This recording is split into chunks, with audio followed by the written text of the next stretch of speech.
Hi, welcome today to the show, Romance Happy Hour.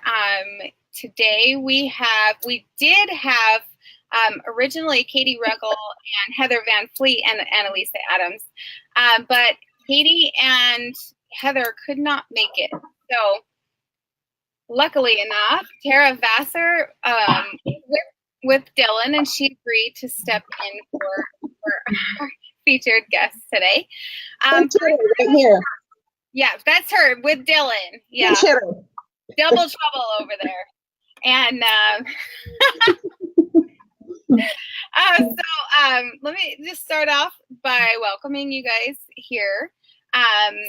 Again, my name's Dawn. If you're new, and Dylan and I do this to bring readers and authors together, and we really enjoy the show.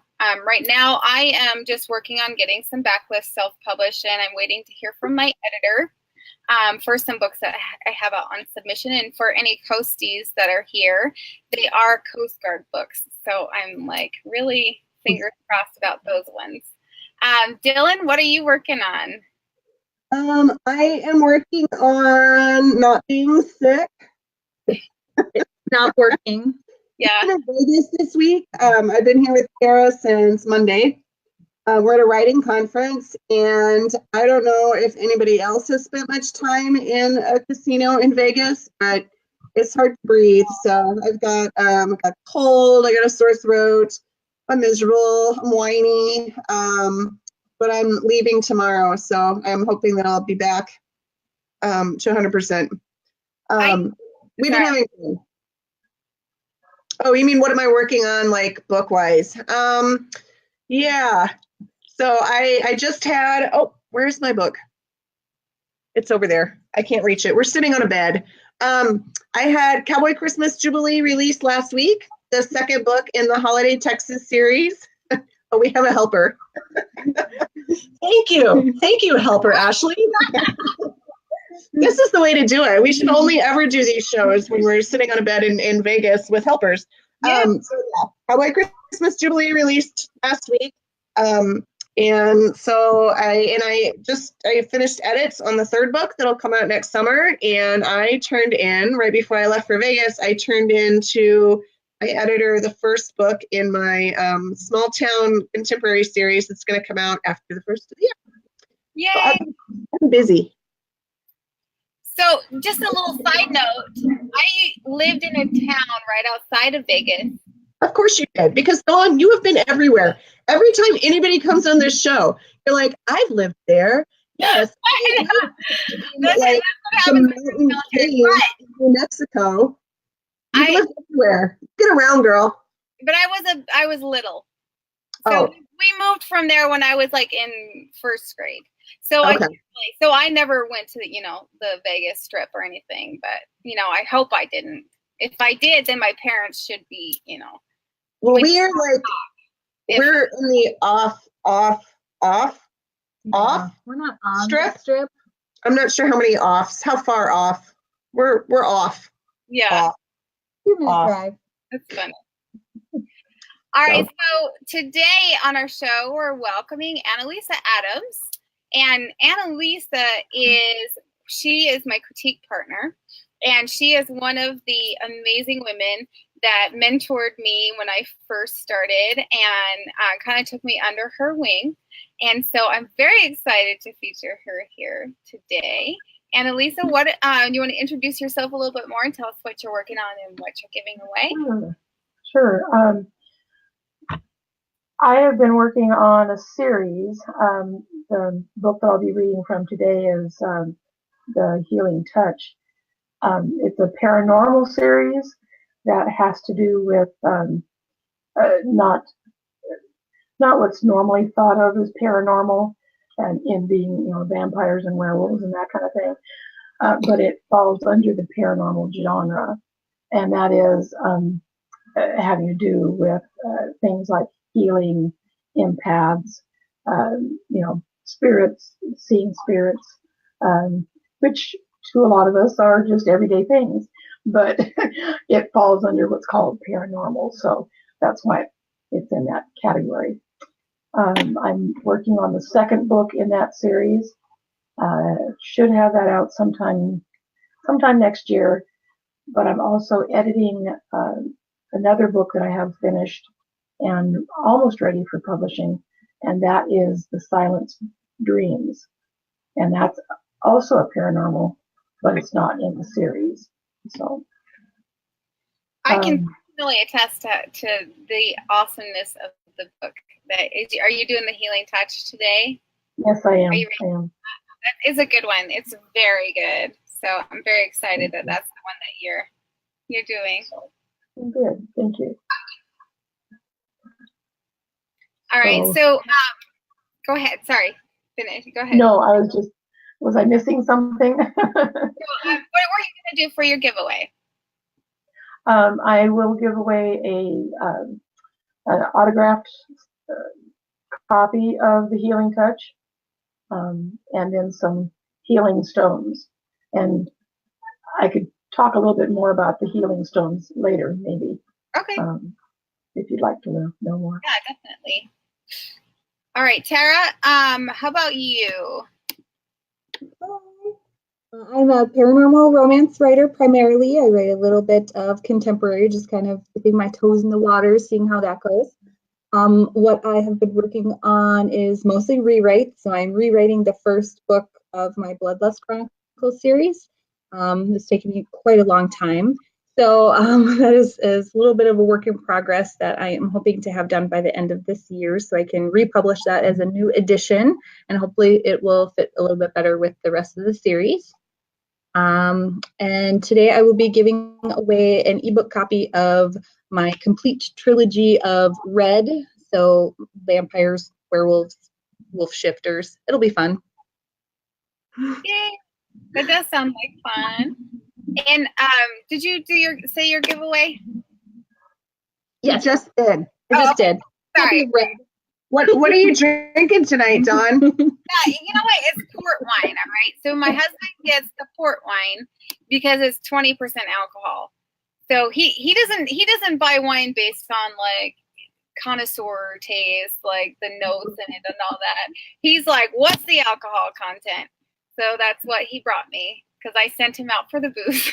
But I've only got one glass. He said he watched the video last time, told me I had a little bit too much to drink last time.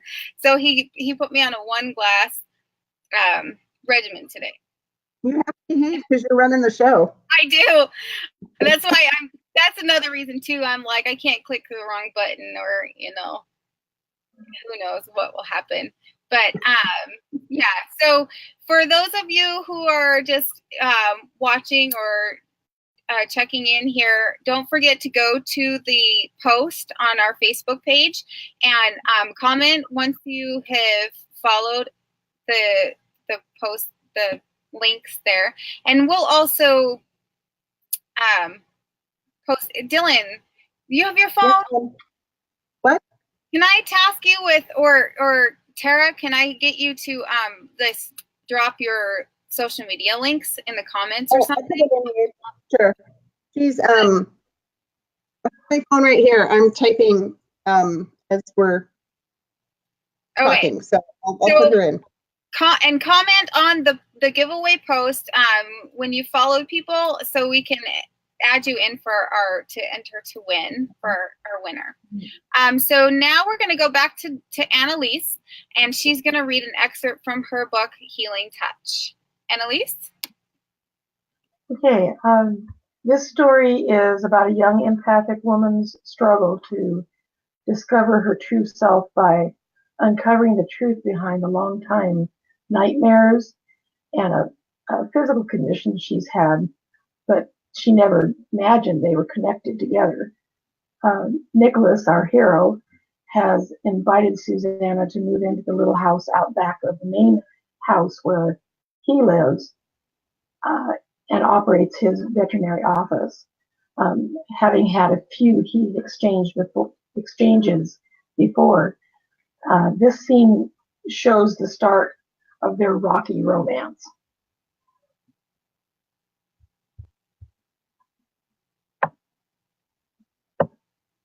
Susanna started to bring the boxes in from her car when she heard the back door to the main house open.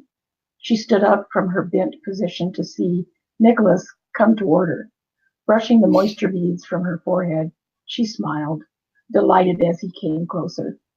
Even though she chose to have a positive outlook at all times, he always seemed to brighten her spirits when he was around. Need a hand?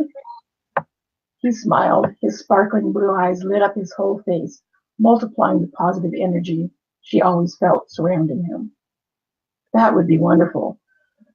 I thought there'd only be a few boxes, but Mama kept sneaking stuff in. I have no idea what's in them now. It'll be Christmas in July when I unpack. When she reached into the car to pull out the next box, it was larger than the rest and very awkward to handle. She struggled with it for a moment. Here, let me get that one. Nicholas had come up behind her, so as she straightened up and turned around, their bodies bumped lightly, his face mere inches from hers. He reached out to steady her, which brought her closer. Excuse me. Than she'd already been. Susanna gasped in surprise. Their closeness knocked the air out of her lungs. She couldn't breathe. She desperately wanted to reach up and drag his mouth down to hers, to press her body against his, and feel the full impact of his muscular body next to hers. She knew a flush rose to her cheeks as she imagined what it would be like. He looked deep into her eyes as if searching for an answer, then politely stepped away. He'd lingered long enough for Susanna to sense he'd felt the same unsettling sensations. Pardon me, let me get those big boxes. You can open up the trunk to see what's in there. Unable to speak, she could only nod her head and slip past him toward the back of the car. From behind the trunk lid, she took a deep breath to steady herself. Never before had she felt a physical attraction so strong. Even with her blocking techniques, she couldn't ignore her responses to him. They were like two magnets of opposite poles pulled together, whether willing or not. Not now, not possible, she thought. Susanna squared her shoulders and put on a smile to cover the reality to her world. Grabbing a box to head inside, she turned and almost bumped into Nicholas again. Oh God, this is definitely not going to be easy. After a couple of trips, everything in the car was now sitting in an array of mishap all over the living room floor. Anxious to unpack, she surveyed where to first start. She'd looked forward to this all week long. It was as if the house had been waiting for her to come, and this move could only be described as the right thing to do. That's all of the boxes. My cousin Roberto will bring by the few pieces of furniture I have sometime this morning. Oh, and a mattress will be delivered this afternoon. Are you going to retrieve Callie today? Callie is a kitty cat that's staying at the veterinary hospital. She's beginning to display caged animal behavior. As soon as everyone stops with foot traffic, I'll get her. I know she must be going nuts. I'm sure she is, Nicholas said, reaching out. He put his hand on her shoulder. I hope this works out to be what you need. The significance of his statement and his generosity hit her. Susanna wasn't sure if he knew just how much she needed this movement in her life. Thank you so much for everything, Nicholas. This is more than I could ever have expected to find. I can't tell you how much it means to me. The job, the pet, the house, there was no doubt that this was an unmistakable blessing. Without thinking, she went with her natural inclination to friendliness and gave him a quick hug and a light kiss on the cheek. Or at least that was what she meant it to be. The simplest of hugs turned out to be not so simple at all. His arms came up to give a returned light embrace. Yet when she felt the pressure of his body against hers, the rush of delightful sexuality was instantaneous. The impact so extreme, she felt her knees weaken Oh man, why do I keep doing this to myself, she thought. She should have known better. The natural actions she would have done with anyone differed with him. His arms, so strong yet gentle, and the brush of his cheek against her hair, she knew were not intended to stoke the fires of passion, yet she could feel the increased energy as he continued to hold her.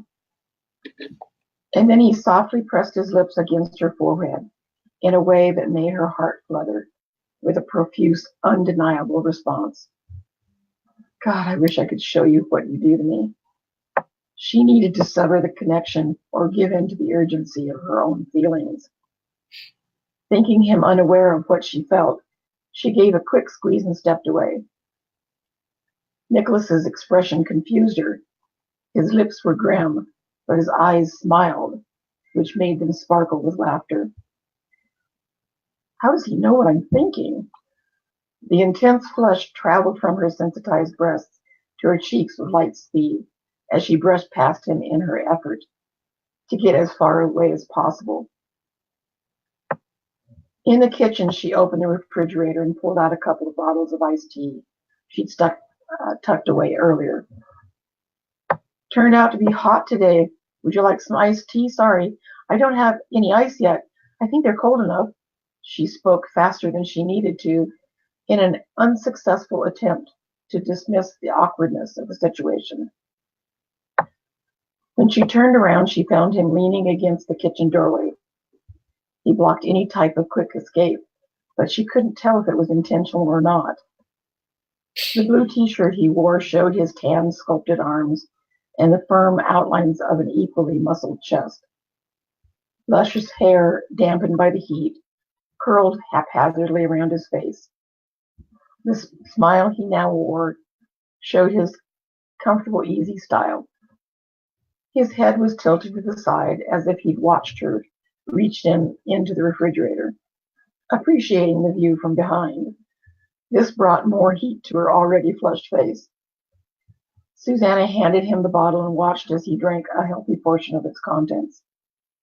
He set the empty bottle back down on the counter, then began to walk slowly toward her. His movement had purpose, the look on his face intense and without humor. Whatever this was, it was totally serious. She tried not to participate in the role of the smitten woman, overwhelmed by the charm and muscles of a good-looking man. Unfortunately, she'd not yet recovered from their last touch. His eyes, bright with object intent, captivated her ability to move. It felt impossible to act indifferent, as she had before, so the next best thing would be to feign indignity and become defensive.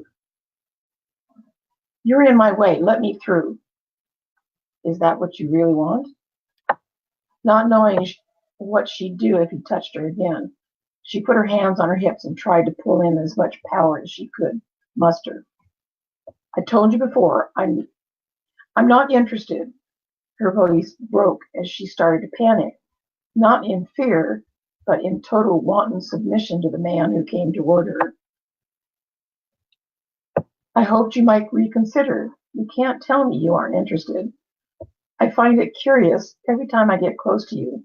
There's nothing but interest, attraction, and a hell of a lot more. By this time, he'd inched her back against the wall, his body again only a breath away. You can't deny you want this as much as I do. The wall behind her stopped any type of escape as his body pressed against hers. He reached up to cup the back of her neck in his palm, his eyes never leaving hers.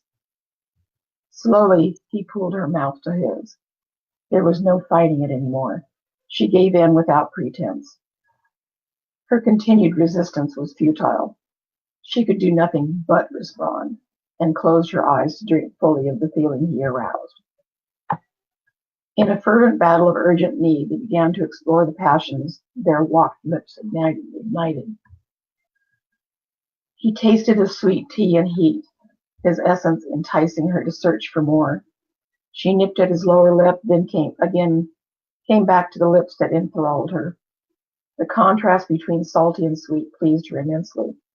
She wrapped her arms round his body to pull him closer, desire overtaking her every move. He took and she gave, two wills equally matched, both vying for position. Suddenly the true knowledge of what she'd only imagined became reality, and to be touched by him with such passion brought all of her fears forth.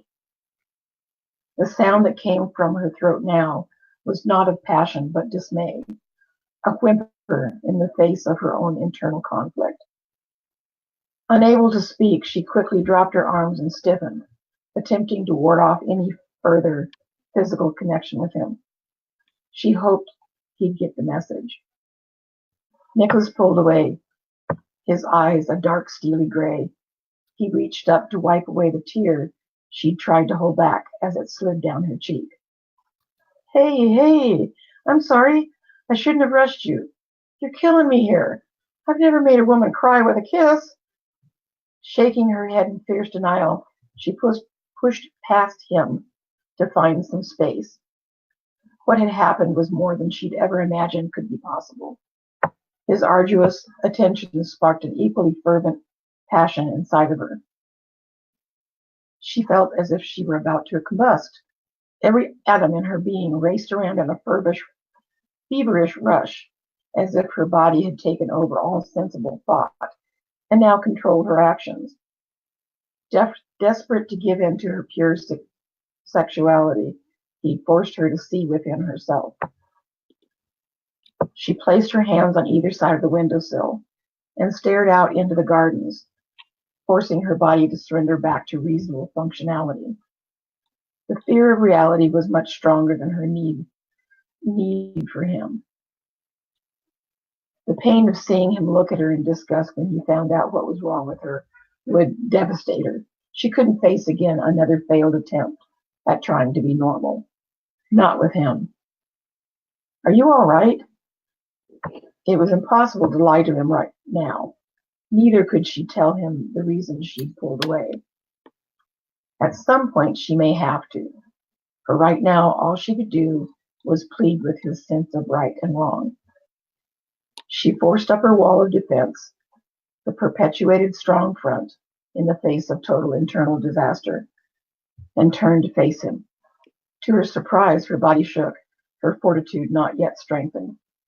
She did her best to show calm, strong outer demeanor. Nicholas came forward and took her hand in his. She couldn't stop the helpless tremble of her hand in his. Why are you afraid of me? What have I done to scare you? She found it hard to look at him in the eyes, but took a deep breath and looked over his shoulder at the blank wall. It's not you. I'm not scared of you. She made herself look him in the eyes and went for the plea. You're right. I am very attracted to you. I can't keep lying about it. Don't ask me to tell you why. Before, when I told you not to approach me in that way, I should have told you the truth. I just can't do this right now. Please, if you care, do what I ask. She could sense frustration rush through him now. His frown confirmed he was trying to decide how to proceed with her request. Maybe none of my business, but have you been abused? The question shocked her. She had to admit it was a valid question. No. His expressive face told her of his disbelief. She pulled her hand away from him and crossed her arms over her chest. I can't get involved right now. It just wouldn't work out anyway. It never has before. Please, try to understand. I can't allow there to be any intimate contact. As she'd hoped, her defensive gesture made him take a step away from her. I can see you aren't going to tell me what this is all about yet, so I'll do as you ask. I can't promise not to be interested. You feel it the same as I do. Nicholas took a few steps toward the door, then stopped. There is something between us I think could be awesome. Don't put me in the same category as everybody else. I'm different, and you know it. I don't give up that easy, so when you're ready, I'll be waiting.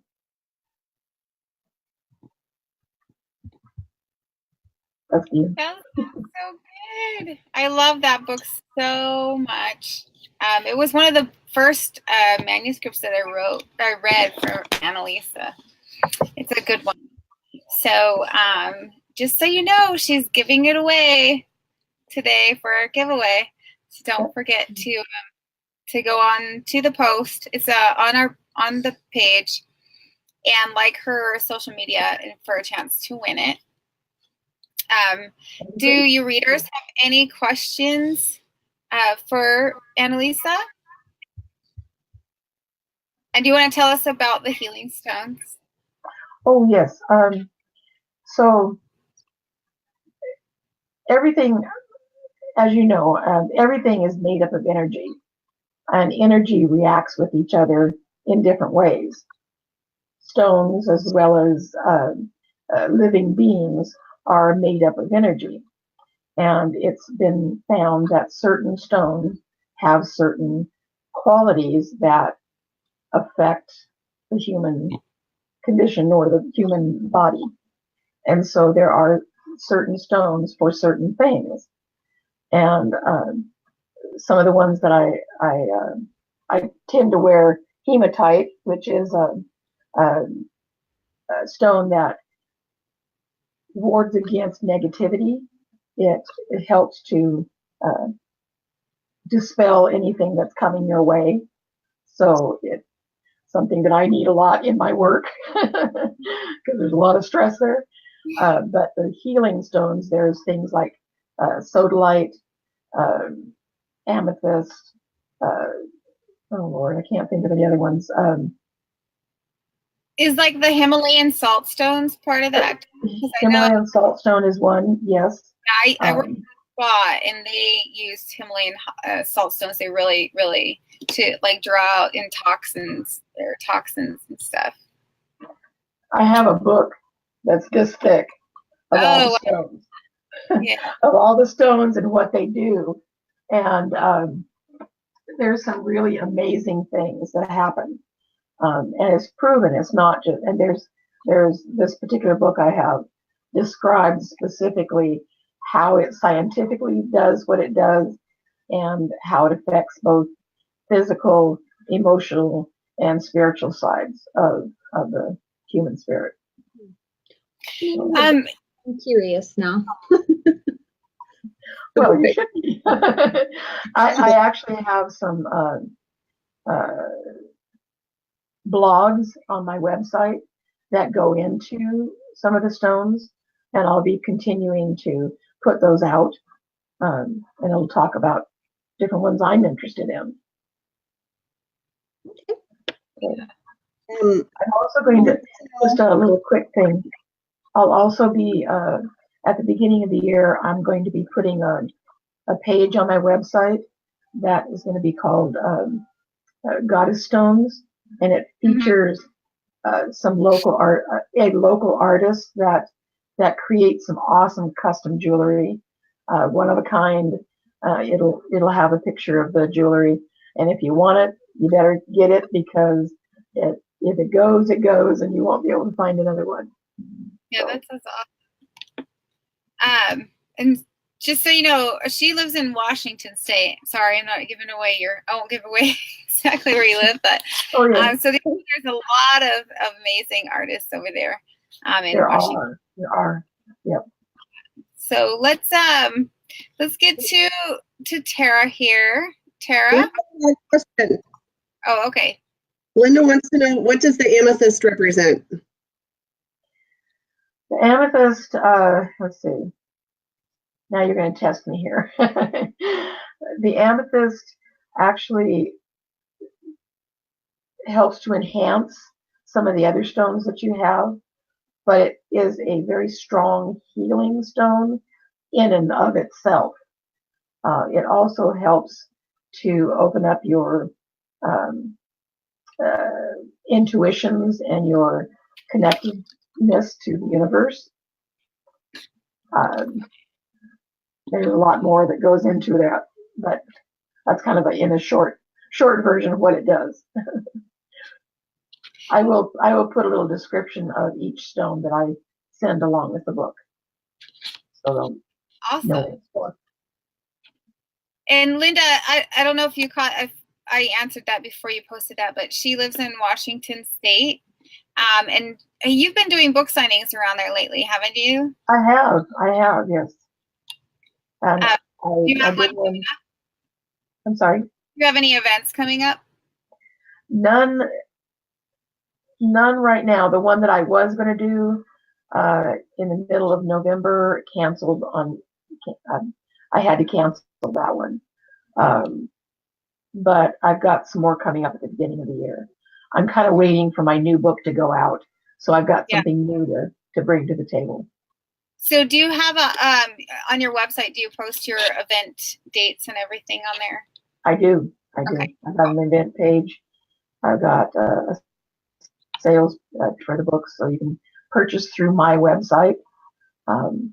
Ebook, if you absolutely have to have an ebook, you can buy it through Amazon. But if you want the hard copy book, it's best to come through me because I can give it to you cheaper than Amazon does. And it'll be autographed. You're right. All right. So let's move on to Tara just to give her a little chance, and then we'll come back at the end and talk to Annalisa more. I know I've got a couple more questions for her. Tara, what are you reading? I am reading the first chapter of part 1 of Red, so I'll be giving away. It's a 3-part trilogy, so the book that I'm giving away is all 3 parts into one book. So I'm just going to read the little blurb here for part 1 and the first chapter. I'm gonna hop off the bed because I don't want to sit here and make faces at me and stuff while you're reading. Okay. All right. Part 1. In the aftermath of a tragic car accident, Red is resurrected by a vampire. As repayment for her second life, she spends a decade being groomed to serve as a peace offering between enemies.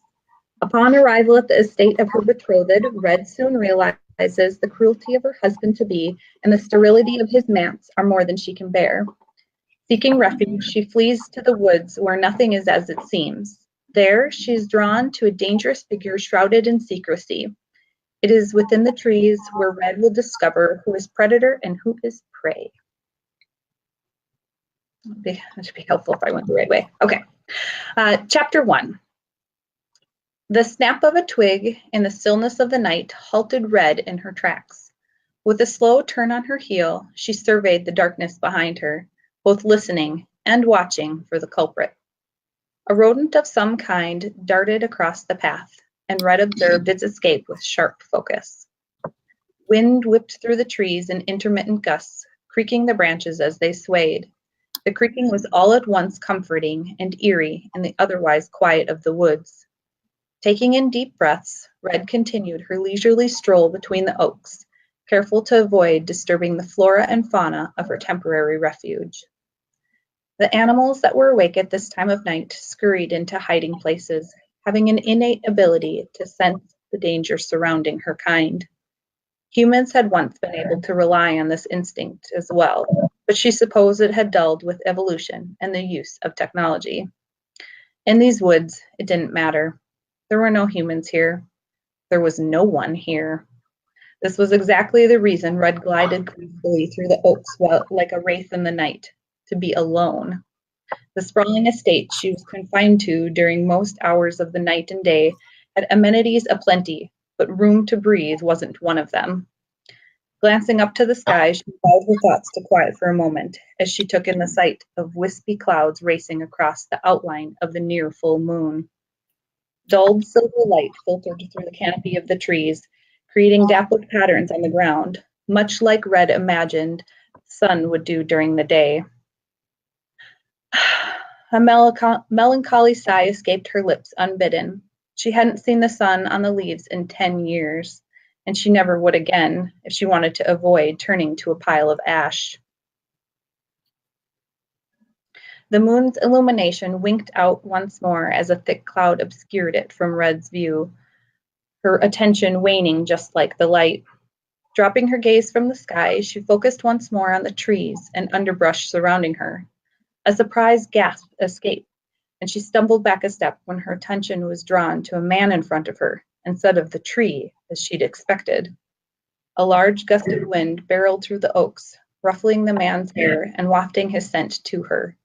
Unable to control the instinct to identify the man as either prey or predator, Red drew in a deep breath. Scents of pine and earth filled her lungs, as if he was not a man made of flesh, but of the woods themselves. Standing as if rooted to the ground like the trees surrounding him, his only movement the result of the wind, he appraised her just as she watched him. Eyes the color of deep amber held her gaze, as if daring her to look away and miss him slipping back into the shadows from which he'd materialized. Red's stare challenged him to remain where he stood. Another blast of wind whipped Red's hair into a whirlwind of raven tangles she knew would be a pain to comb out later. Panic gripped her as her dark tresses blocked the view of the enigmatic man, breaking their stalemate. When she could once again see, just as she feared, the space where he'd stood was empty. Drawing his scent in with a huge inhale, she tried for the last time to identify him, but came up empty-handed. "What are you?" Red whispered. That was it. Just going to read that one chapter. That's it. I have to leave people wanting more. Yeah. Yes, I They can. probably they do want more. I can tell you that. It sounds really good. I am. Just a little bit. Oh, did I do something? Oh, I think we're good. All right. Does anybody have any questions for Tara? So, do you write mostly paranormal, or what do you write mostly? Mostly paranormal. Yep. I have a couple of contemporary novellas, but they're short. They were an experiment, kind of challenge myself a little bit with that, but I most enjoy writing the paranormal. I like vampires. It's cool. Yeah. I had a fun project that was a paranormal. It got published, but it's really small press. Like I'm really not a paranormal person. I love to read it though. My sisters though, I don't know why I think they were on here earlier. I hope they still are because they're big paranormal readers. But Yay! that's really good. We should have had you last week when it was Halloween. Right. We had our vampire blood drink and everything. Yes. Linda says she loves binge watching the originals and loved True Blood. Oh yes, I love the originals. Elijah. I haven't seen that one. Oh, I think you should. Is it on Netflix I don't know. or Hulu or? I think it's on Netflix. Okay, It must be on Netflix. I have to check that out. I haven't watched recently. And then I did watch True Blood for a while. Then it got a little strange with fairies and stuff, and kind of lost interest in it. But Where are you watching that, Linda? You gotta tell us where you're binge watching it. Yeah, Linda. Reading a vampire series called Blood Bond. Have you read that? I have not. Oh, might have to check that out. No. Yeah. So I saw on your website that you're an engineer. What do you do? Okay, all right. So I gotta say, in military speak, engineer means something completely different than it does in civilian speak. I'm always like trying to clarify with my mom. She's like, "No, your husband doesn't need to be an engineer. He needs to be an electrician." And I keep saying, in our world, an engineer is an electrician. Or an electrician is an engineer. So explain your job to me. Well, other than being an author. So I work for one of the top 3 telecommunications companies, cell phone companies. And my title of engineer is less engineer now than it used to be, but I used to design and purchase the equipment that goes into the little shelters that are at the base of the cell towers. Okay. So I don't do that quite as much anymore. Now I just I track a lot of things on spreadsheets. People tell me when they turn up a new cell site. So less engineering, more project management now. But I still have the title of engineer. That's fun. Project management. That's another thing my husband's thinking of doing. Yeah. He's out. And Annalise, I know that you, I know she's super busy in tax season. Actually, any season I'm busy. So you're, what do you do when you're not writing books? Well, I am an office manager controller, basically financial controller of a small drywall construction company. We do drywall and painting. Oh. And we do not only small houses, but we do big apartments. So when we've got several apartments going on at the same time, I've got upwards of about 200 employees that get paid every 2 weeks. Yeah. And so we're processing payrolls, we're dealing with taxes, we're dealing with corporate taxes, payroll taxes, anything having to do with financial dealings of a company is basically my job. Nice. Yeah, so I work probably 10 to 12 hours a day at my normal job. Yeah. I know you're a busy woman. I am. All right. So creative outlet is probably well needed. Mm-hmm. Yeah. Yes, it is. Very much so. I get frustrated though because I don't have as much time as I really want to spend on it. I mean, I really want to be writing. In fact, sometimes I'll be doing numbers at work and I'll find my brain is working on the story or a scene that I'm stuck on, or, oh, hey, there, that's how I fix that. But I've been doing numbers on the computer, So is that where you get most of your inspiration, is when you're working with numbers? Well, I think it's kind of one of those weird, don't be thinking directly on a problem.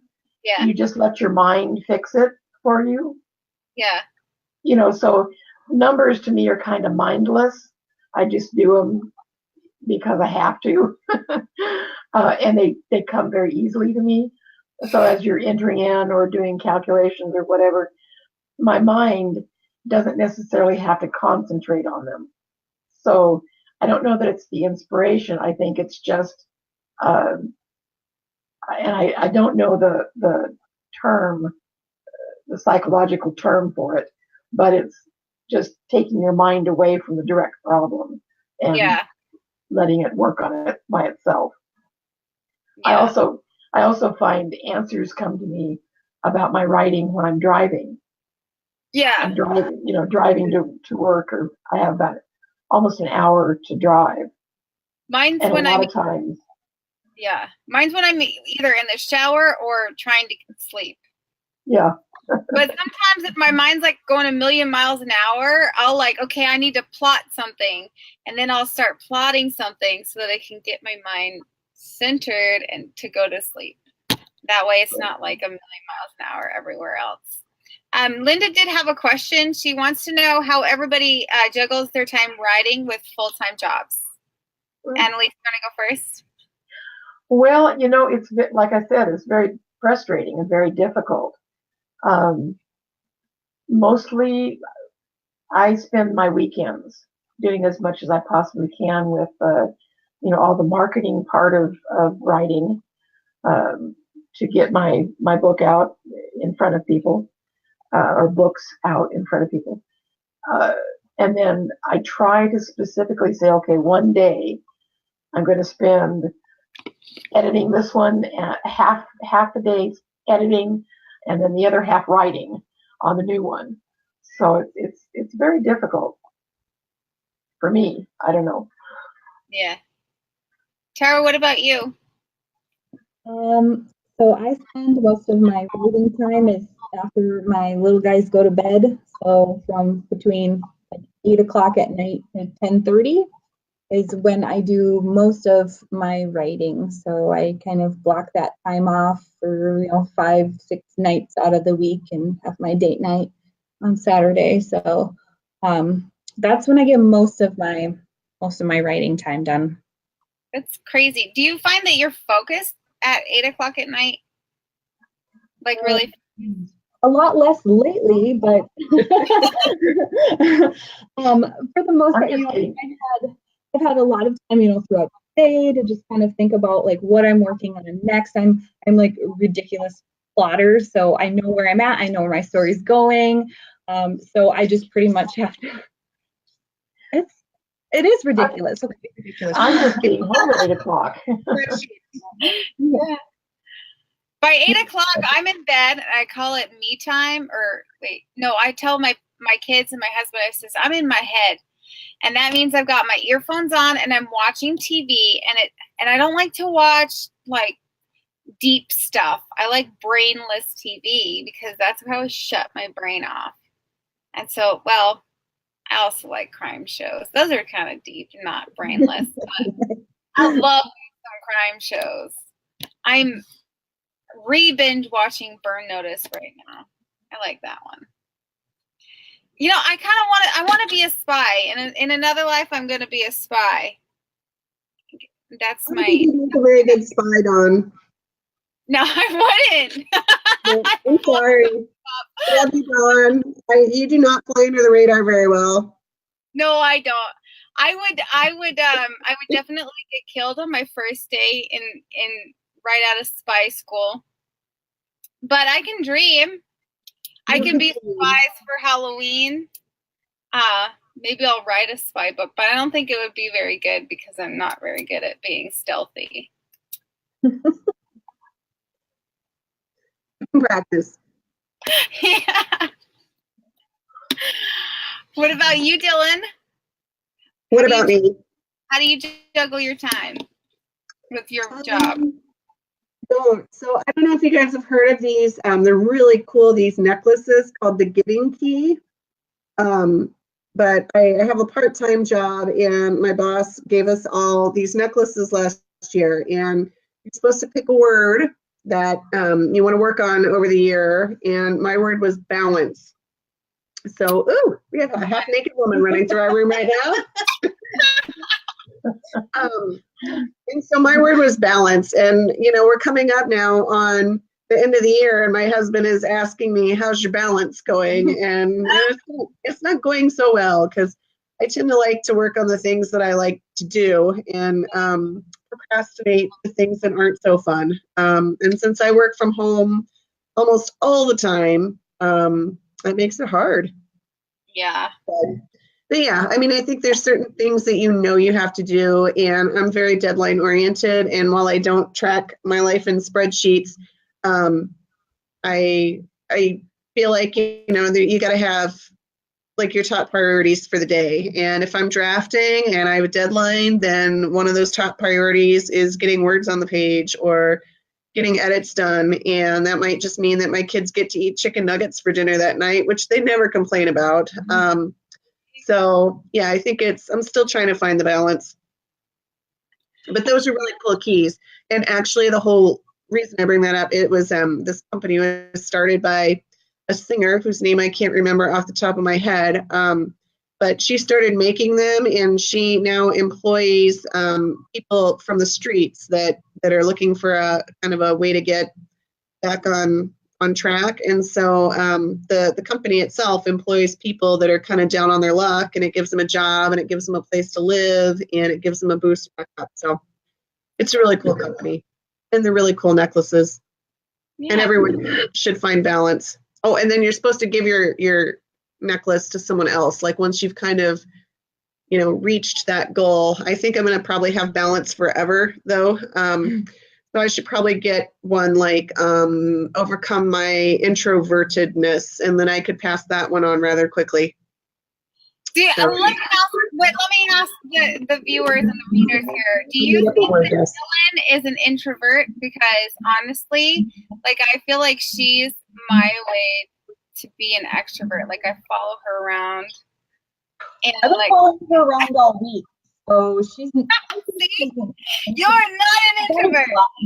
That's why I'm saying I'd be able to pass that key on rather quickly. Yes, you could. Because I would get, like overcome being an introvert, and I'd be like, "Ooh, dude, like I have worked on it for one day, and now you can have it, Sarah." Woohoo! Pretending to be an introvert is what you are. You're a pretender.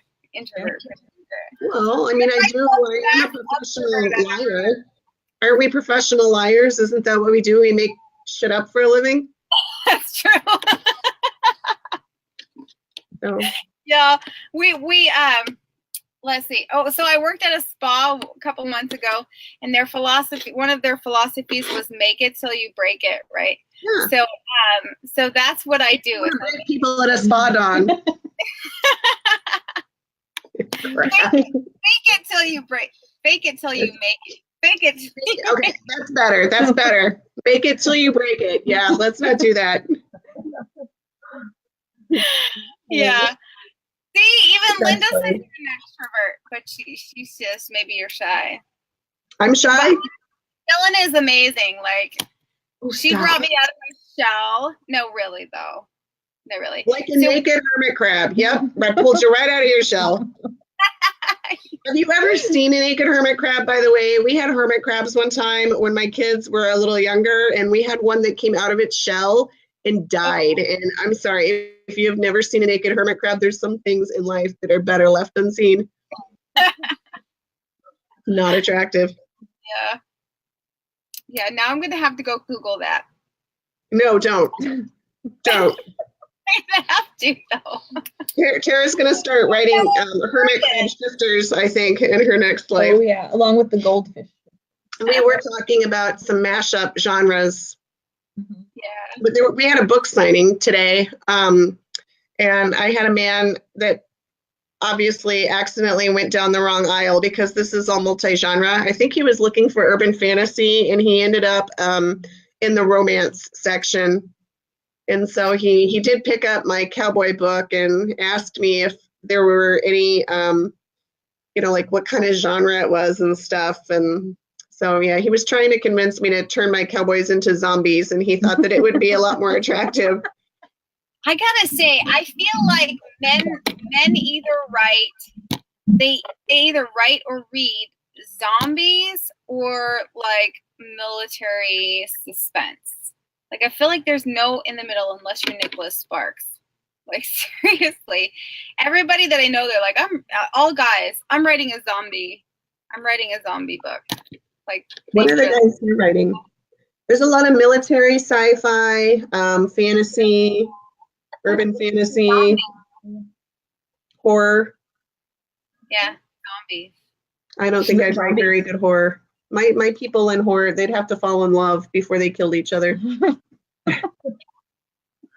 Yeah, my mom said I could do a comedy spy book. Oh, you could.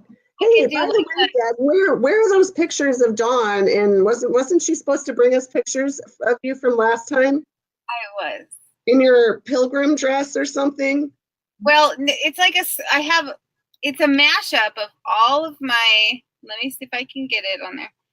It's a mashup of all of my Christmas presents that year. So it's like, it's not a dress, but it's like a sweater with my bonnet and let me see. I think I got it somewhere because my mom gave it to me and I was going to post it, but then I thought, you'll never know. I'll never bring it up again. And now Dylan called me out. We need to see that. All right. I'll see if I can find it. I'll post it. I'll post it here. Let me see. We've been secretly sitting on that. I'll Did have you to do any my that your parents put you in when you were a child? I'm sorry, I'm embarrassed. I mean, they were like still on like kids' outfit. All right. So That's a handy outfit. Yeah. there I posted. I think I do. It's a new post, and it's got a picture of me with the Halloween stuff, and then me as a pilgrim girl, and then me riding a horse. Those are the only 3 pictures I have of me as a kid. I love Louis L'Amour. Julie, by the way, everybody, see there's 2 comments here. One is from Deb Cook. That was my mother. She's talking about Louis L'Amour. Still your mother. Julie is my mother-in-law, and apparently they both love Louis L'Amour. Yeah, so I'm just giving a shout out to my mother-in-law and my mother. And then I just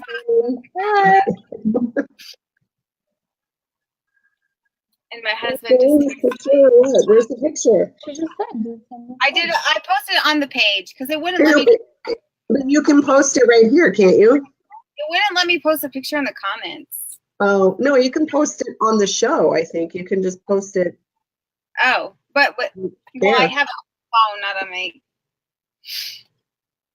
Let me see. While Dawn is looking for her embarrassing childhood photo, does anyone have any questions for our authors? Sorry, and we made Annalise really quiet there. I know. No, I tend to be quiet anyway. If I jump in, it's like way too late. The subject's already passed. But you gotta like, Dawn, be quiet. Let me say something. And then you just gotta push me around a little bit. Dylan knows that.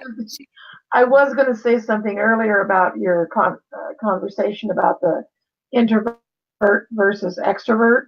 Yeah. And basically what I understand is most writers are introverts, but they have to make themselves be the extrovert when they go out to sell.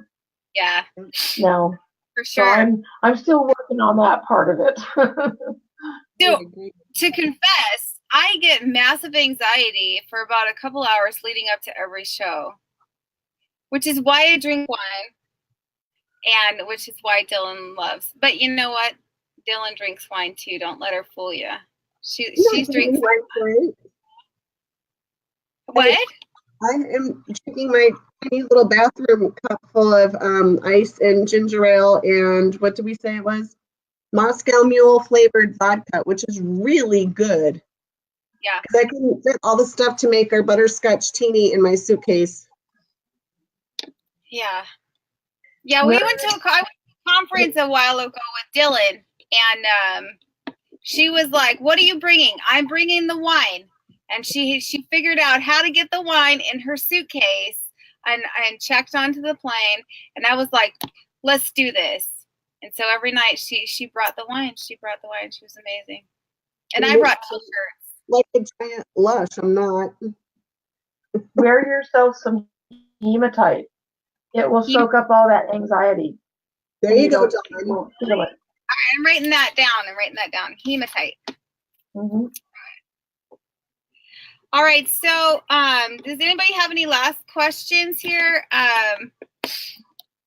Because we're getting to the end of the hour, but I did want to do some announcements. So just readers last call for questions.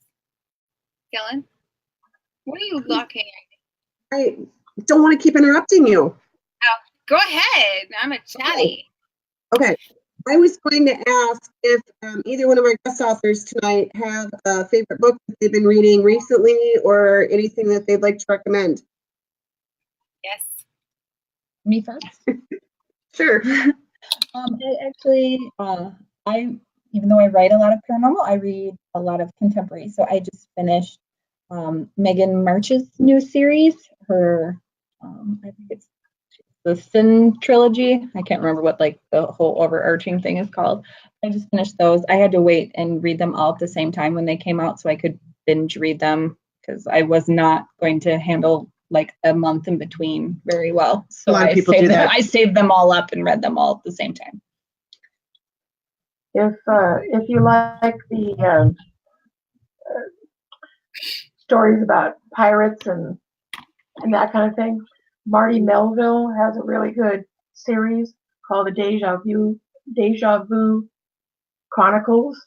There's the Midnight Omen, Silver Omen, and another one. Can't think what it is, but it's a really good series.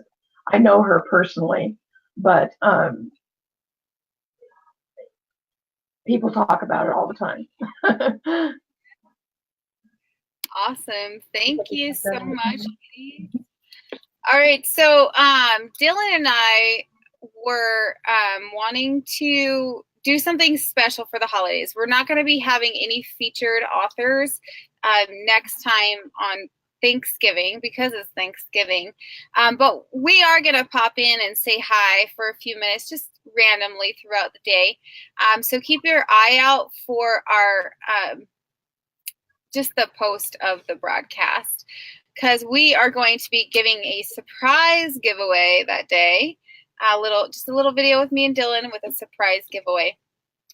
It's going to be. I haven't decided what we're giving away yet. No, but it's going to be cool.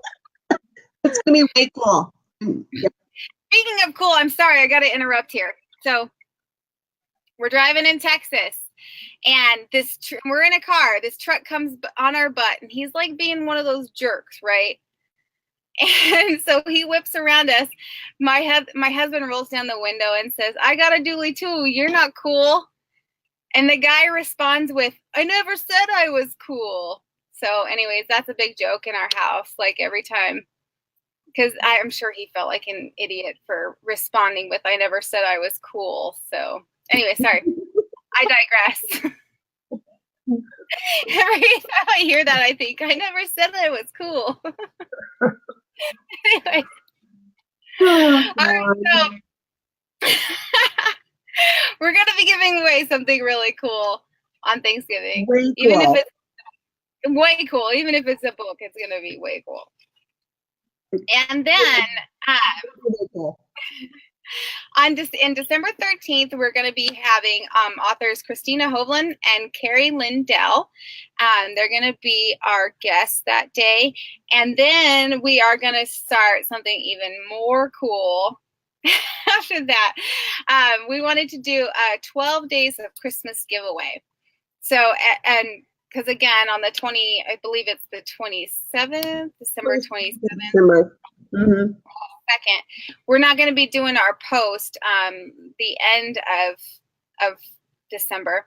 So instead, we're going to do the 12 days of Christmas giveaway, where every day we will be giving away an amazing book from an amazing author for those 12 days leading up from. And it's just perfect that it starts on the 13th. So starting then, leading up till Christmas, we'll be giving away some books every day. And hopefully we're hoping to be able to pull a couple of them on a video to kind of introduce you real quick. It won't probably be live, but we'll see what we can do to make it awesome. So holiday magic. Yes, magic. Mm-hmm. So I did want to tell you, I know we have some awesome readers here who come every week. So I wanted to just give you a heads up so you can tell your friends who are also awesome readers just to keep an eye out on our page so they can get a chance to win as well. And I forgot to introduce our drink of the week, Miss Awesome Dylan Crush. She put it together before she went to her conference. So she was, I was amazed that she did it. She got it all done. So she did the butterscotch teeny. It's 2 parts vodka, 1 part butterscotch schnapps, 1 part light creme de cocoa, and some chocolate syrup for garnish. And I did not get to have some today. I think it probably would have sent me to the emergency room, but because I probably sat down a couple, and we all know that. But so. And then what else was I Dylan? What else was I gonna say? I don't know. The winners. The winners of the gifts today. Jessica Ashcroft and Jamie Jones. They responded later. They were came over here from some friends who recommended them to our contest post. I hope they're watching this or no, but we will tag you on the post. And Jessica, you have won Annalisa's gift. And Jamie, you have won Tara's. So we just ask that you give them your contact information. They'll be contacting you as well. And we can't wait to see you next month, or, you know, just stop by and see me and Dylan's video later on this month. And thank you for stopping by. Bye, everybody. Meet. Bye. Bye. Bye. Thanks, Annalisa. Thank you for having me.